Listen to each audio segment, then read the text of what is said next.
Hey guys, welcome to Silicon Valley Girl. It's this time of the year when every YouTuber just has to make a video about how much YouTube paid them last year. And the thing is, last year has been really interesting. Apart from running my 3 YouTube channels, this one, Lingua Marina, which has over 5 million followers, and my Russian channel, which has over 1 million followers, I've been also focusing on shorts. And it's incredible how many views shorts have driven, and I also wanted to share how much revenue they've driven. So in this video, we'll look at my channel's performance, we'll look into analytics, and we'll look at how shorts have been driving growth. Quick disclaimer, I make this video not to brag about my income. I am making this video to inspire you about this whole new phenomenon called creator economy, where anyone can start making money from home by talking about their favorite thing in the world. And this is how I started my channels back in 2014. I've been doing this for 6 years, but it's also important to note that I've never seen such incredibly fast growth that I've seen in 2021. Now, quick reminder about how people make money on YouTube. Basically, if you don't have YouTube Premium, you might see some ads in the middle of it, and you might see an ad at the end of the video. So companies come to YouTube and say like, hey, we're looking for channels that are talking about business or that are talking about making money. We have this course about how you start your store in Shopify or whatever. And they're asking to show their ad to the audience that they have specified to YouTube. And then YouTube goes and starts looking for channels. Oh, Silicon Valley Girl might be a good fit. Let's show an ad on top of Marina's video. And so Shopify or whatever company, Amazon, pays YouTube, say $1. YouTube retains 45% as a commission and 55% goes to me or any other YouTuber who has been selected by YouTube for a specific ad. And these 55% is what I see in my creator studio, is what I get from Google AdSense every month. But the thing is, I also have taxes and I live in California, which means that some of my income can be taxed at like what, 50+% rate, because we have federal and state taxes. And I also have a team. I pay to my YouTube editors, I pay to my YouTube managers, to my thumbnail designers, I pay for camera equipment. I just got the second camera, so my videos are more dynamic, and then I upgraded my studio, and then I have an assistant. So there is just a lot of cost going into YouTube. And also another thing, if you're thinking, oh, okay, what if I start creating videos? Can I monetize them right away? Unfortunately not. You need to get at least 1,000 subscribers and 4,000 hours of watch time.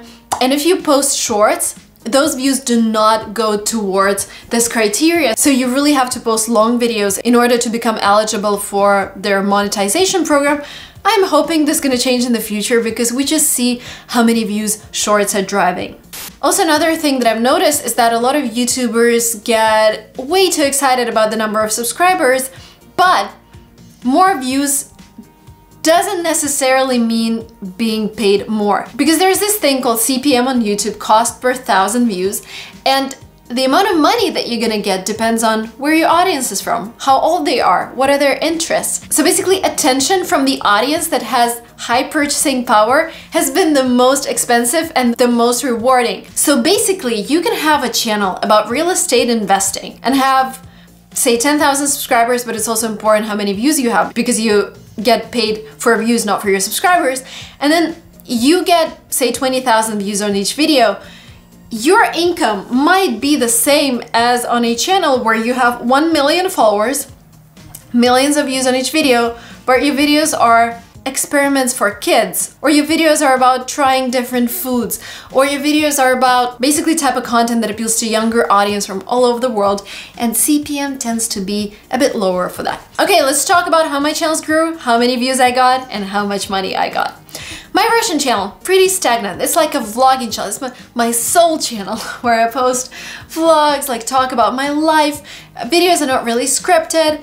That channel has not been growing too fast just because of the type of content that I produce that I'm trying to grow in next year. In 2021, I gained 118,000 new subscribers. And of course, people have unsubscribed. They unsubscribe from all my channels every time I post a new video. That's okay. And by the amount of subscribers gained, I mean I just took the number of subscribers I had at the end of the year and I deducted the amount of subscribers I had at the beginning of the year. This channel gained 124,000 subscribers, and my goal for 2022 is to get 700,000 subscribers and hopefully a million. It's just I really want to grow this channel because I post on topics that interest me a lot, and I just want to have a bigger audience so I can chat to you guys. And another channel, Lingua Marina, which has been like the most organic channel I could ever create because I'm super passionate about learning languages and studying. That channel has grown by over 2 million followers in 2021. Now, when you talk about the amount of money you're making from YouTube, it's also important to mention how many videos you're producing, because you can produce one video a day and that will be a completely different story, because once the video is produced, the more it is watched, the more income it generates. And if we look at my AdSense revenue, 80% of the revenue that I get in a month actually comes from videos that I filmed maybe a year ago, maybe 6 months ago, maybe a couple years ago.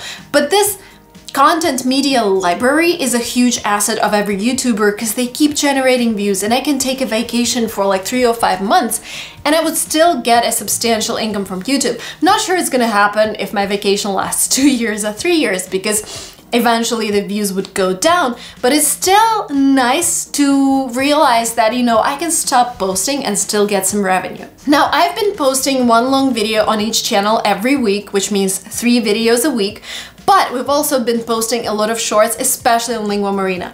The story with shorts is that at the end of 2020, they started gaining traction. It was like, okay, let's try them. And then we tried them and I saw some traction, but it wasn't enough for me to justify posting every day.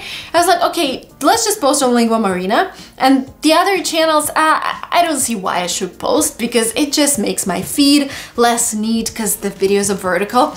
But then Lingua Marina started taking off like crazy, but that happened later in 2021, and I was like, okay, guys, I called my team like, guys, we need to catch up with short videos. We need to start producing them as soon as possible on all the channels.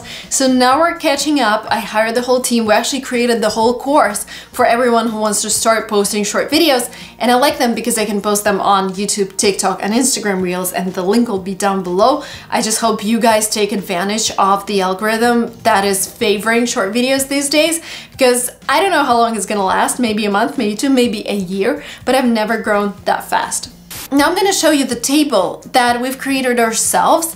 The thing is, YouTube cannot really show you how many people exactly came from shorts and how many people exactly came after watching your long videos, because there are several subscription sources on YouTube. YouTube watch page, home page, shorts feed, interactive features like end screens, and subscription feed. But let's look at what happened on this channel. Silicon Valley Girl got around 360,000 views from shorts, 700 subscribers from shorts, which is not a lot, $190 in revenue from shorts.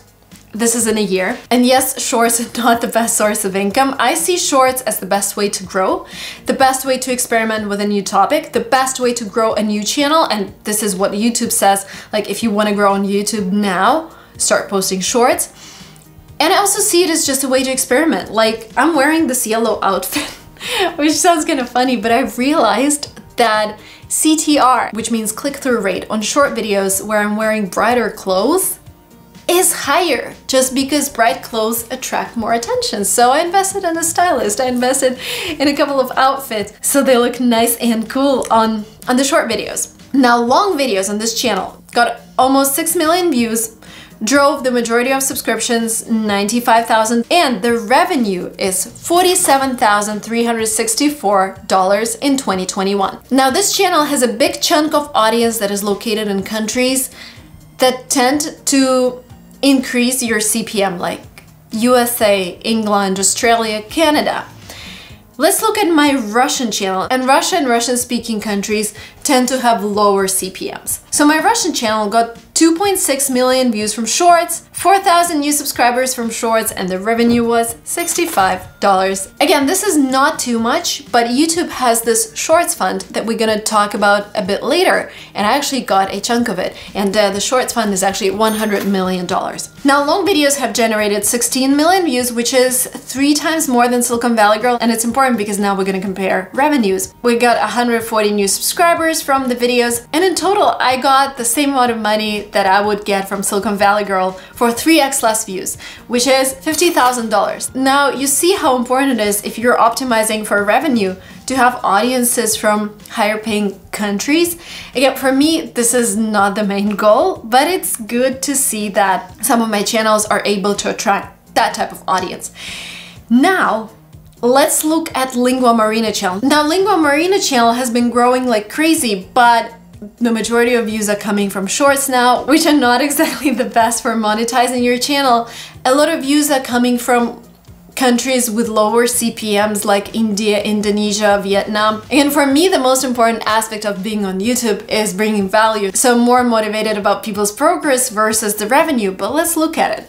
So Lingua Marina had 87 million views from shorts, 580,000 new subscribers from shorts, and the revenue $2,557, which is kind of substantial here. Okay, now long videos got 84 million views.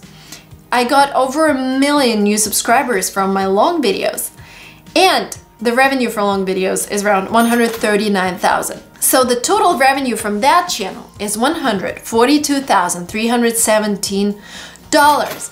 Now, if we compare it to Silicon Valley Girl, it got almost 16x the number of views, but the revenue is just 3x more.